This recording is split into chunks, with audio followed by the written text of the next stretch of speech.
vamos a hablar de la lactosa. La lactosa, en realidad todos sabemos que es un disacárido que está formado por glucosa y por galactosa, ¿no? Glucosa y galactosa. ¿De dónde se obtiene la lactosa?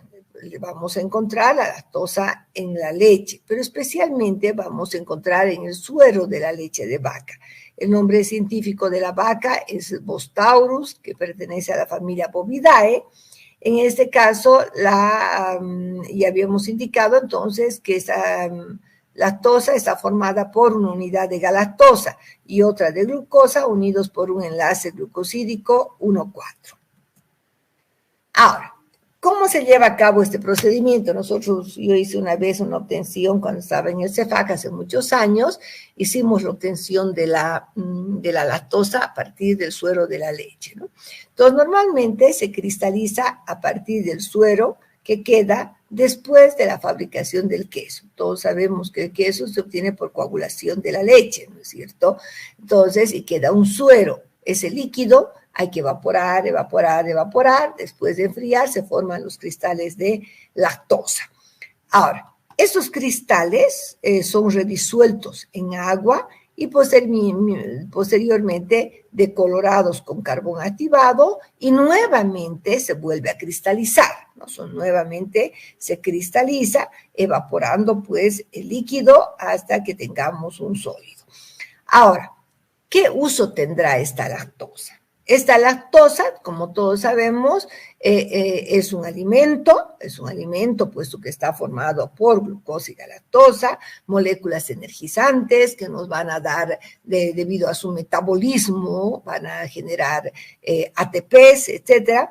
Por otra parte, la lactosa es un alimento también para las bacterias, entonces ayuda a recomponer la flora intestinal. Pero sin embargo, recuerden que hay personas también intolerantes a la lactosa, entonces hay que tener ese cuidado. Ahora, ¿para qué se utiliza en la industria farmacéutica? Antes normalmente utilizábamos como parte de los comprimidos y también en las cápsulas se utilizaba solo almidón. Ahora se ha visto que se puede utilizar entonces para la elaboración de comprimidos, de cápsulas, etcétera, la lactosa. ¿Por qué? Porque es un buen diluyente de las drogas, mejora la biodisponibilidad del principio activo en este caso. Entonces, en muchos laboratorios farmacéuticos están utilizando lactosa con este fin, ¿ya? Entonces, muy utilizado. Vamos a pasar a hablar ahora del caramelo, ¿no? Del caramelo. Pero ¿para qué caramelo? Ya vamos a ver el uso que tiene el caramelo. Todos conocemos el caramelo cuando preparamos alguna vez, ¿no es cierto? Preparamos, por ejemplo, un flan o algún otro postre, necesitamos preparar el caramelo. Entonces, muy sencillo. ¿Cómo se prepara este caramelo de uso farmacéutico? En realidad, el caramelo es el azúcar quemado, coloreado, para lo cual se puede utilizar glucosa o sacarosa. ¿Ya? Podemos utilizar glucosa o sacarosa. Se obtiene por calentamiento. Vamos a calentar, ¿no? Moviendo hasta que se torne de un color café. Se forma una masa parda uniforme que tiene un color oscuro, por supuesto, un sabor ligeramente amargo, dulce, ¿no? Y un olor azúcar quemada. Entonces, el peso específico, la densidad que debe tener ese caramelo debe ser menor a 1,3, ¿no? gramos por mililitro. ¿Qué propiedades, qué características tiene el caramelo? Entonces, tiene una propiedad bien interesante, porque puede ser soluble en agua, pero también puede ser soluble en etanol hasta en un 55%, lo que va a permitir que pueda ser utilizado como un colorante natural en diferentes formas farmacéuticas, ¿no? Entonces, el uso que tiene especialmente para colorear preparados farmacéuticos, ¿no? Para colorear preparados farmacéuticos. Este es el uso que tiene entonces esta sacarosa. Perdón, este caramelo, usted pensaba en sacarosa, ¿no? Obtenía a partir de sacarosa o glucosa. Pero el caramelo es un azúcar quemada, un azúcar entonces que simplemente lo obtenemos para colorear los productos. Vamos a hablar de la miel. ¿Por qué estoy hablando del caramelo y la miel? Porque hemos indicado que son derivados, ¿no? O ya sea de un monosacárido o de un disacárido. Y la miel, ¿por qué es importante la miel? Porque la miel es una sustancia dulce, ¿verdad? Obtenida por las abejitas, pero que está formada por fructosa y glucosa, especialmente tiene fructosa. Por lo tanto, seguimos hablando de los azúcares del grupo de los monosacáridos y disacáridos. Voy a hablar entonces un poquito de la miel, luego vamos a ver también otro video de la obtención de la miel. La miel es una sustancia dulce depositada por la miel es una sustancia dulce, entonces depositada por la abeja Apis mellifera y otras especies de apis, ¿no? Todos conocemos las abejas obreras, pero hay también otras especies de abejas más pequeñas, más grandes, etc. ¿Qué es la miel? La miel oficinal se obtiene fundiendo entonces la miel de abeja a temperatura moderada, eliminando las impurezas. Se diluye con agua y debe tener una densidad de 1,35 a 1,60 a 20 grados centígrados. Actualmente esta miel se obtiene directamente por centrifugación, ¿no? Por rotaciones, para que se pueda eliminar la cera normalmente que lleva. Bueno, vamos a ver luego un video. Entonces, ¿cómo se obtiene, cómo se puede formar la miel en la abeja? Las obreras, ¿no es cierto? Aquí estamos viendo una abejita, las abejas obreras, a través de un tubo que está formado por el maxilar y el labio, ¿sí? Por un tubito que tienen aquí, formado por el maxilar y el labio, lo que hacen es libar el néctar de las flores. Este néctar de las flores está formado principalmente por sacarosa, ¿ya? Entonces, lo que hacen las abejitas es introducir ese néctar a la bolsa de miel que tienen en su interior. En esta bolsa de miel, ellos tienen una enzima que se llama invertasa, ¿ya? ¿Qué es lo que hace la invertasa? Va a hidrolizar, entonces, la sacarosa en glucosa y fructosa. Posteriormente, la abeja, cuando vuelve, entonces, a su colmena, va a regurgitar, es decir, va a devolver ya este producto que ha sido entonces tratado en la bolsa de la miel que tiene. Entonces va a regurgitar, pero ya esa composición va a ser un poco diferente. Ahora va a tener, en lugar de sacarosa, va a tener principalmente fructosa y glucosa, además de otros componentes. Entonces vamos a ver cómo se presenta esta miel. Enseguida vamos a ver los componentes, ¿no?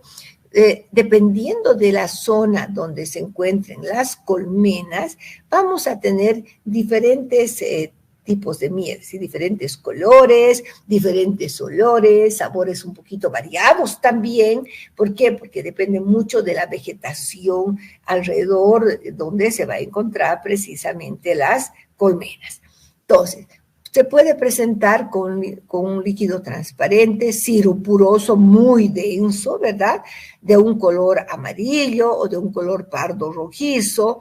Y sabemos muy bien que por el tiempo de conservación tiende a cristalizarse, hace como unos cristales, pero muy, muy finitos, ¿no? Muy, muy finitos. Normalmente el olor que tiene la miel va a corresponder a las flores libadas, ¿no? Si está en una zona de trébol, por ejemplo, es miel de trébol. Si está en una zona que tiene alfa en gran cantidad, es miel de alfa. Entonces, y cuando pues tiene una gran cantidad diversa de vegetación, se dice una miel multifloral. Y si está en el campo, ¿no? En los yungas, o adentro, en el chapare, se dice miel de flores silvestres, ¿no? Entonces, se da diferentes nombres a la miel dependiendo del lugar donde se ubiquen las colmenas. Ahora, ¿cuál es la composición? ¿No? Va a tener azúcar invertido, es decir, vamos a tener especialmente en este caso fructosa, glucosa, agua, pequeña cantidad de sacarosa, porque no todo se va a hidrolizar, dextrinas, ácido fórmico por las abejitas, ¿no es cierto? Al reclutar dejan también algo de ácido fórmico, parte de la de cera que queda, granos de polen, también va a tener granos de polen. Es más, conociendo el tipo de granos de polen que lleva la miel, se puede identificar y ver qué tipo de miel es, ¿no? Si es una miel multifloral, si es una miel de alfa, si es una miel de trébol, etc. ¿Bien? Ahora, ¿qué usos tiene la miel?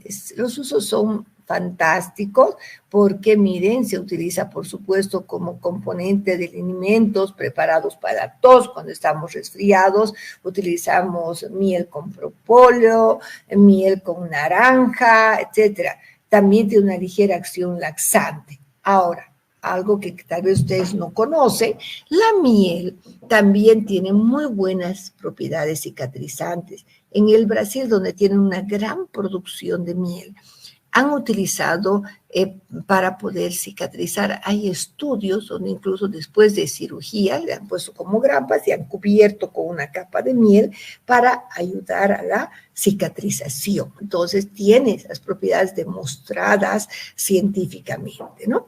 Bueno, y también se utiliza para pastillas para la tos. Entonces es un nutriente, es energético y tiene pues otras propiedades importantes la miel, ¿no? Entonces vamos a ver quiero mostrarles un video que tenemos. Esperen un segundo, voy a ver si lo tengo por acá.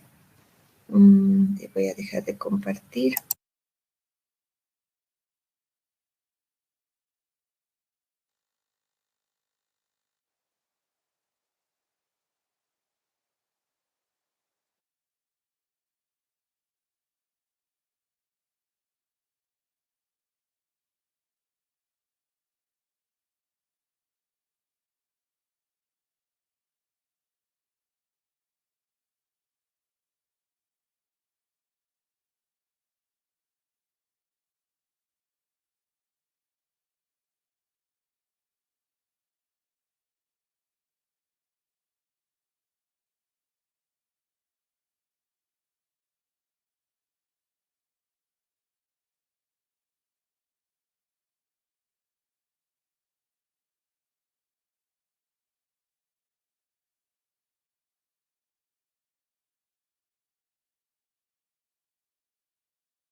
De 20.000 especies de abejas, solamente son 5 de ellas las que tienen la capacidad de producir miel. ¿Quieres saber cómo producen la miel? En este vídeo de Ecología Verde te explicamos todo el proceso desde que las abejas fabrican la miel hasta cuando el apicultor la extrae de los paneles. Quédate para conocer todos los detalles.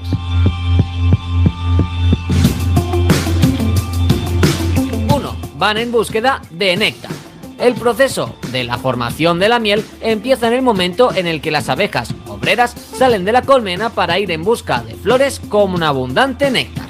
Cuando las encuentran, toman el néctar con su larga lengua.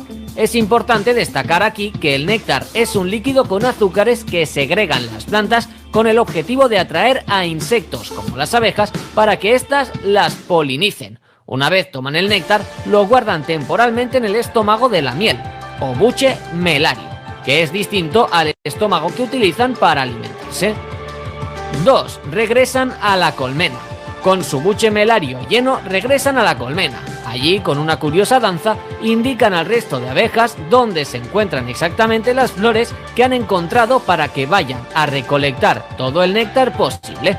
Entonces las abejas vacían sus buches de néctar y se lo ceden a otras abejas para que se encarguen de la maniobra de aireación. Esta consiste en tragar y regurgitar el néctar varias veces durante unos 20 minutos para que vaya perdiendo humedad. Además, se le añaden algunas enzimas presentes en los buches melarios. Antes de continuar, vamos a ponerte a prueba. ¿Cuánto crees que dura la miel? A. 5 años. B. 10 años. C. 15 años. O D, nunca caduca.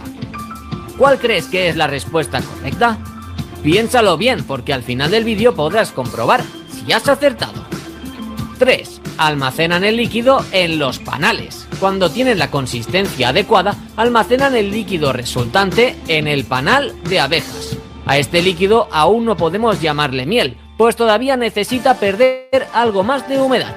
Para ello mueven sus alas sobre los panales hasta que ven una consistencia adecuada, que suele ser menos de un 20% de humedad. Esto evitará que haya fermentación.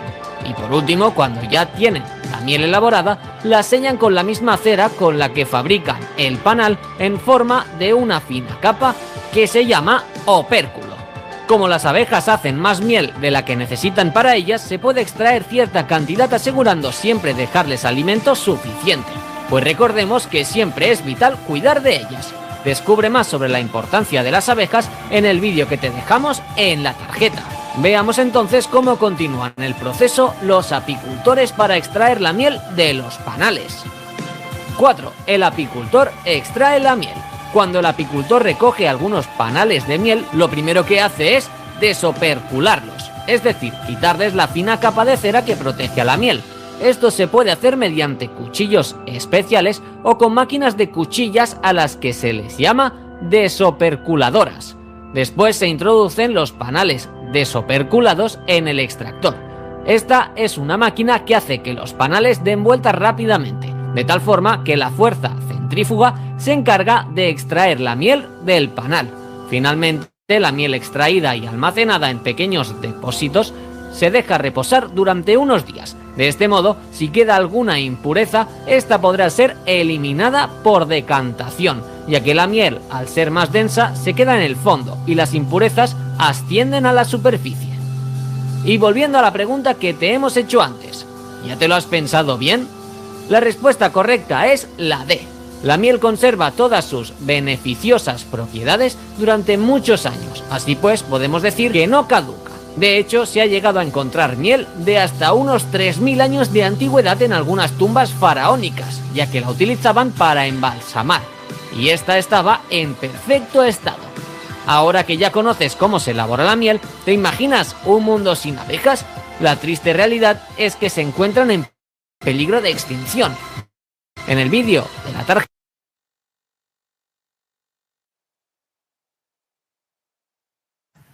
Bien, en este video ustedes han podido ver claramente todo el proceso entonces de la obtención de la miel, ¿no es cierto? Como las abejitas y cómo se hace luego el proceso de la obtención de la miel. Entonces, esa miel muy utilizada por las propiedades que tiene, como habíamos visto. Hay diferentes tipos pues de miel también, ¿no? Como ya les había explicado, pero ver el proceso, una cosa es ver cómo nos vamos imaginando y otra cosa es ver cómo realmente se lleva a cabo el proceso de la extracción de la miel, ¿no? ¿Cómo se llama la enzima algo que yo les he indicado, la enzima que llevan las abejas en la bolsa de la miel? Invertasa, doctora. Buen día. Sí, buen día, Freddy. Es invertasa, ¿no? Invertasa, muy bien, muy bien. Ahora, ¿qué es lo que van a libar las abejitas? ¿Qué es lo que liban? ¿Qué es lo que liban en las flores? ¿Qué es lo que tienen principalmente?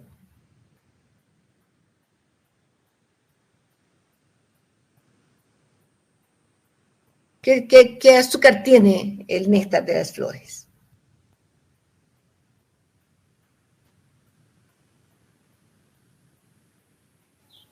Sacarosa, doctor. Ya, muy bien, primo. Tiene principalmente entonces sacarosa, ¿no? Sacarosa, perfecto, sacarosa. Ok, ahora, a ver, otra pregunta que vamos a hacer es la siguiente. Dice, cuando las abejas han libado, ¿no es cierto?, pasa a la bolsa de la miel, que es diferente al estómago, ¿no? Entonces es una bolsa de la miel. Bien, cuando llegan, regurgitan, dice, ¿no? Devuelven la miel a las celdas de los panales. Y las otras abejas, ahí se quedan directamente, van a depositar en los panales, ¿o qué hacen las otras abejas? Bien interesante, indicado, ¿qué hacen las otras abejas? ¿Hacen el proceso de aireación, doctora? Muy bien, hacen el proceso de aireación para poder secar, pero también dice que vuelven a, regurgitan varias veces, vuelven a tomar y otra vez a depositar, y otra vez, ¿no? Eso para que vaya perdiendo el agua. Y también la aireación, como dice Janet, que se realiza, es precisamente también para secar un poco, ¿no? Para que vaya perdiendo la humedad. ¿Cuál es el método que utilizan finalmente para separar la miel de la cera?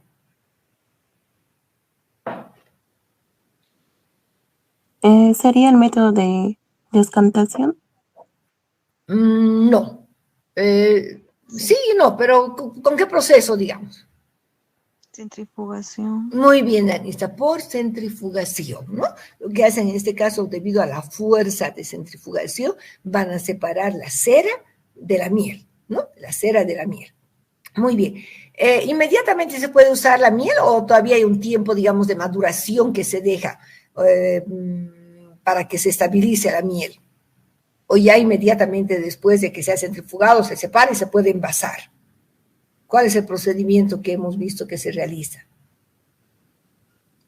Se centrifuga, se decanta las impurezas y se espera cierto tiempo. Muy bien, Anita, se espera unos días, ¿no es cierto? Dice, para que se pueda estabilizar. Muy bien, han entendido bien, entonces vamos a continuar con nuestro tema.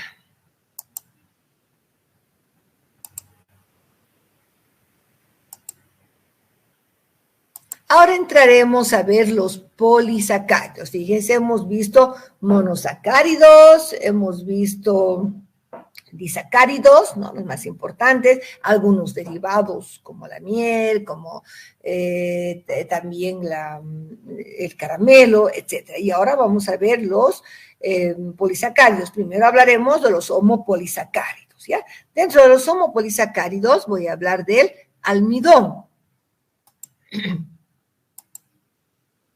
¿Ya? Bueno, entonces dentro de los polisacáridos hidrobásicos contienen, vamos a indicar, que, si ustedes recuerdan, habíamos indicado que los polisacáridos son aquellos azúcares que tienen más de 10 unidades de monosacáridos, ¿no? Esos son los polisacáridos. Dentro de estos, como homopolisacáridos importantes, nosotros tenemos al almidón y tenemos a la celulosa.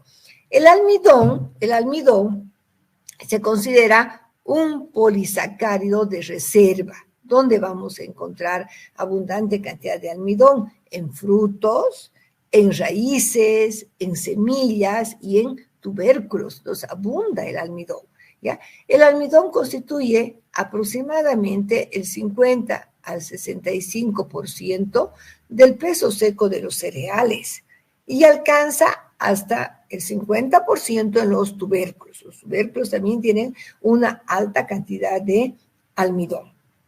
Bien, entonces, si nosotros recordamos un poquito las primeras diapositivas de este tema, habíamos visto que el almidón, por supuesto, está formado por dos unidades, la amilosa y la amilopectina. La amilosa, que es la cadena lineal, que está formada por glucosas unidas por un enlace glucosídico alfa 1,4, que puede tener miles de unidades, y la amilopectina, que representa el 80% del total del almidón, y se dice que es la fracción insoluble.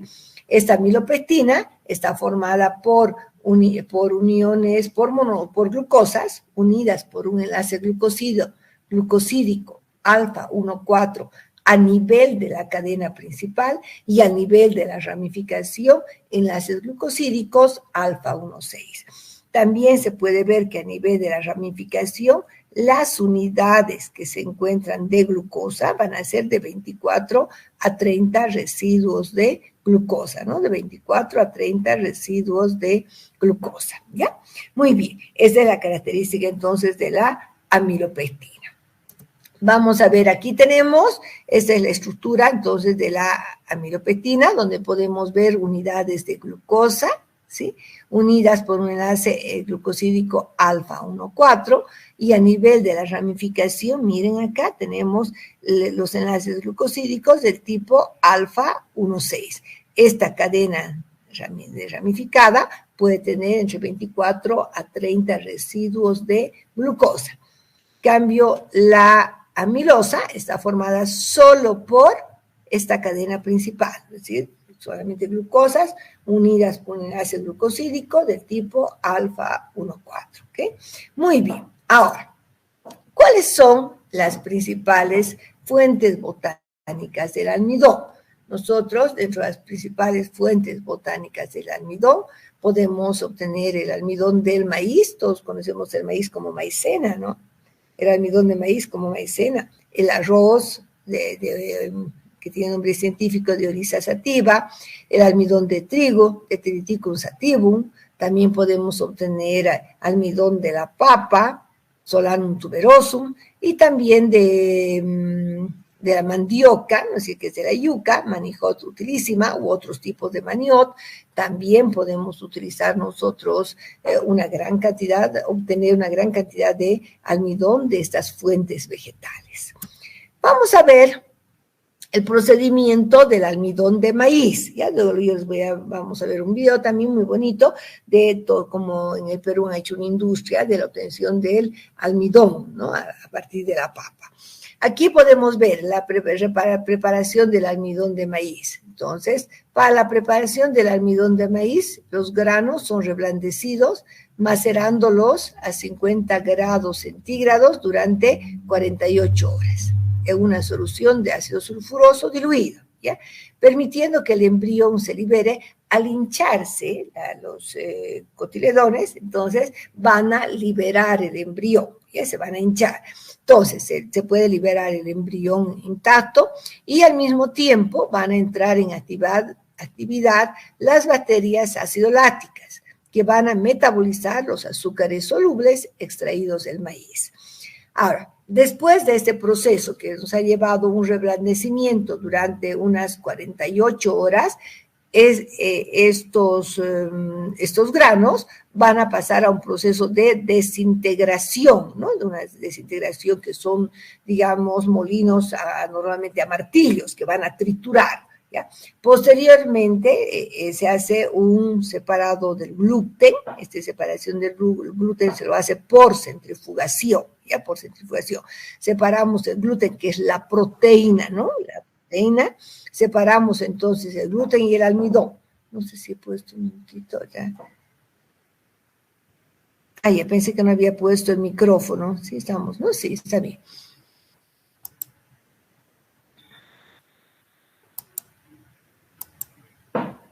Bueno, separamos el gluten y el almidón por centrifugación. El gluten es bastante liviano, va a quedar en la superficie, y el almidón precipita. ¿Ya? Entonces, después se hacen varios lavados del almidón y se procede al secado, ¿no? Y eso es lo que nosotros conocemos como almidón de maíz o maicena. Vamos a ver ahora cómo se hace en el caso de la papa y les voy a mostrar luego el video. En el caso de la preparación de la fécula de papa, también yo hice. Un año se me ocurrió que todos los grupos deberían hacer investigación y cada grupo trabajó con un pequeño trabajo de investigación, pero era demasiada gente que fue muy, muy difícil, ¿no? Bueno, pero lo que les digo es que se puede hacer muchas cosas, muchos trabajos, ¿no? ¿Cómo se hace la papa? Todos conocemos que es un tubérculo que tiene una alta cantidad, por supuesto, de almidón. Pero también la papa tiene, pues, enzimas, ¿no? Va a tener una peroxidasa. Por eso es que cuando nosotros pelamos la papa, posteriormente se vuelve media azul, ¿no? Porque hay un proceso de oxidación. En el caso de la obtención de fécula de papa o almidón de papa, las papas se lavan, se tritura en una máquina ralladora o desintegradora tipo martillos, que lo que hace es reducir a una fina pulpa, ¿no? Entonces hay que triturar, se hace con una especie de desintegradora martillos, que es como para poder triturar y obtener una fina pulpa.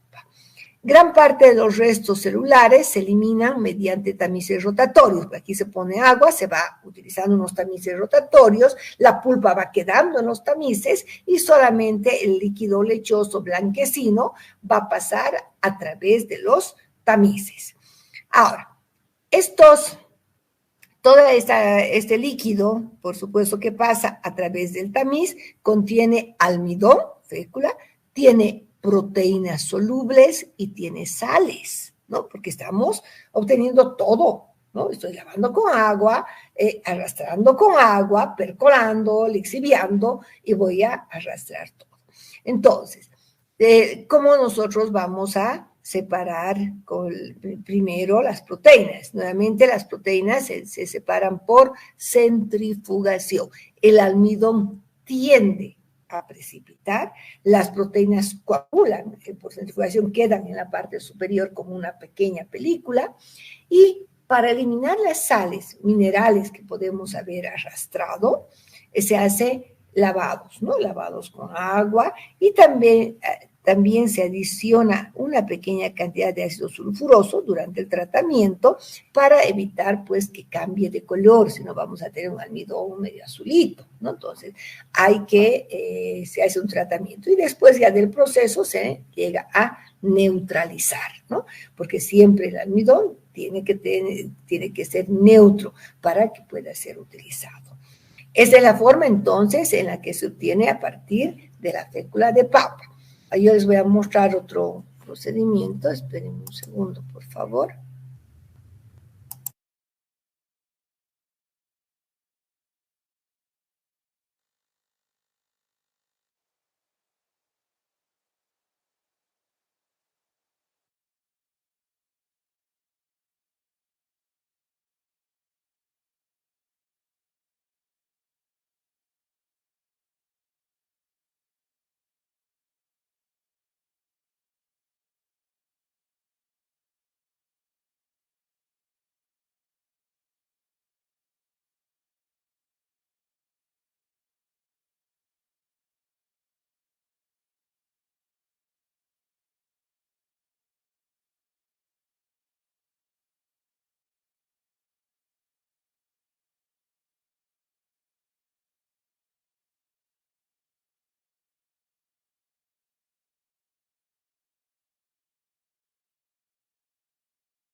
Ya, les voy a mostrar un video muy bonito de cómo en una comunidad se han organizado con el apoyo, por supuesto, de su gobierno seguramente, para poder tener una planta donde van a obtener almidón a partir de la papa. Es bien interesante, pero a mí me gusta porque se ve todo el proceso, ya cómo lo realiza. No es, digamos, las condiciones tan óptimas como quisiéramos, pero sí se ve ese trabajo que realiza. Además que podemos apreciar el procedimiento, ¿ya? Entonces ya voy a compartir.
¿Han visto qué interesante proceso, no es cierto? Muy, muy interesante proceso, cómo se lleva a cabo. No sé, alguien me ha hecho alguna pregunta acá que creo que no he visto. Ah, sí, un momentito dejé en pausa, tuve que hacer una llamada, pero no quería dejaros solamente viendo ustedes. Como han podido ver entonces, este video nos permite apreciar, esta es una iniciativa propia de esta comunidad, pero claro, con el apoyo de su ministerio, como dice ahí, de Agricultura, pero han visto todo el procedimiento, ¿verdad? De cómo se hace la parte de lavado, la parte del presecado, lo hacen ¿por qué proceso hacen el presecado? A ver, ¿quién me puede decir? ¿Por qué proceso hacen el presecado? Se ve muy bonito en el video. Por centrifugación. Muy bien, Danisa. Siempre Danisa está atenta. Muy bien. Por un proceso de centrifugación hacen el presecado, ¿no es cierto? ¿Cuál es la materia prima que utilizan para poder obtener este almidón? La papa. La papa, bien, la papa, perfecto. Vamos a ver ahora, una vez que hemos visto entonces el proceso de la obtención del almidón de papa, vamos a ver ahora cómo se puede obtener el almidón soluble. Como ustedes saben, todos conocemos que el almidón es poco soluble en agua, ¿verdad? Es poco soluble en agua, se disuelve en muy pequeña cantidad, pero en agua caliente. Entonces, con nosotros en laboratorio requerimos para muchos ensayos un almidón soluble, es decir, que pueda solubilizarse un poco más en agua caliente. Y para esto se tiene que hacer un tratamiento químico. ¿Qué materia prima se utiliza para poder obtener el almidón soluble? Se utiliza la fécula de papa, es decir, ese almidón que hemos visto, cómo se produce, ¿verdad? Entonces, ese almidón es la base para poder obtener el almidón soluble. Eso más vamos a ver un minutito y hasta ahí terminaremos luego, ¿ya? Muy bien. Y hemos visto el proceso.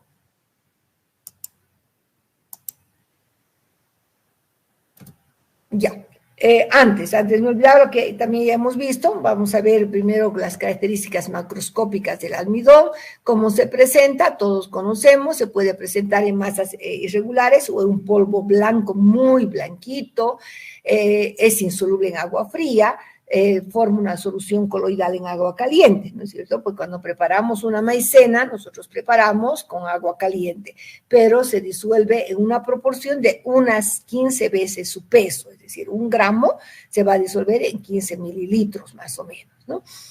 Normalmente una característica que tiene el almidón es que con agua caliente se puede hinchar y gelatinizar. Por eso cuando nosotros trabajamos con algunas raíces en la extracción, por ejemplo, con agua caliente, les digo, no, tenemos que filtrar en tela porque se va a gelatinizar y va a tapar los poros del papel filtro y no vamos a poder filtrar, ¿no? Entonces, ¿por qué? Porque precisamente el almidón tiene la capacidad de hincharse y gelatinizarse.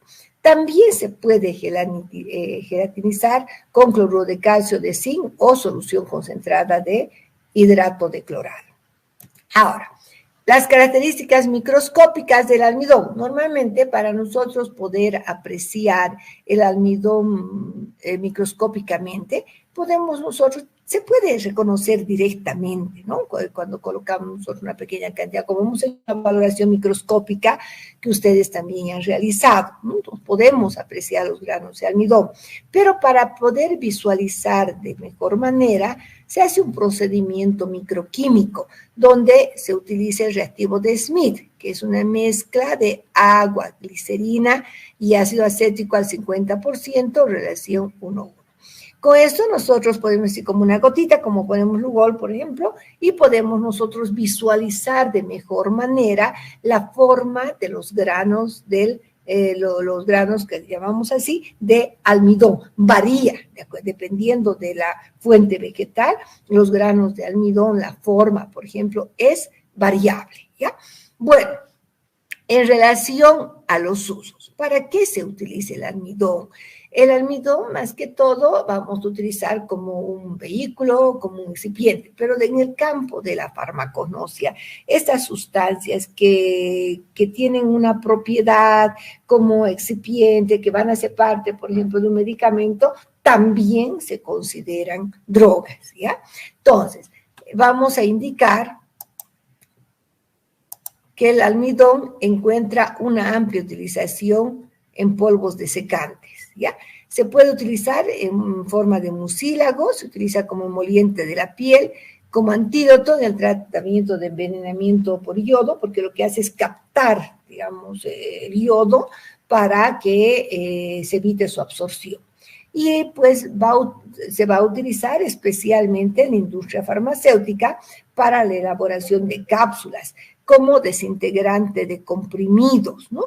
Y también como agente de suspensión en las papillas de bario y en otras papillas que se pueden utilizar también de manera farmacéutica. Entonces tiene varias propiedades, varios usos, ¿no? Hay muchas formas de utilizar, por ejemplo, el almidón. Se puede usar almidón con agua de rosas y un poquito de alcohol, por ejemplo, como desecante para las personas que tienen problemas de acné. Entonces hay una gran cantidad de usos, pero una de sus propiedades es actuar como precisamente en polvos desecantes, ¿no? También se utiliza en la preparación de talcos, ¿no? Talcos medicinales o simplemente talcos aromáticos también, ¿ok? Bien, eso sería. Ahora, ya para terminar, miren la preparación del almidón soluble, que les había indicado que se realiza a partir de la fécula de papa.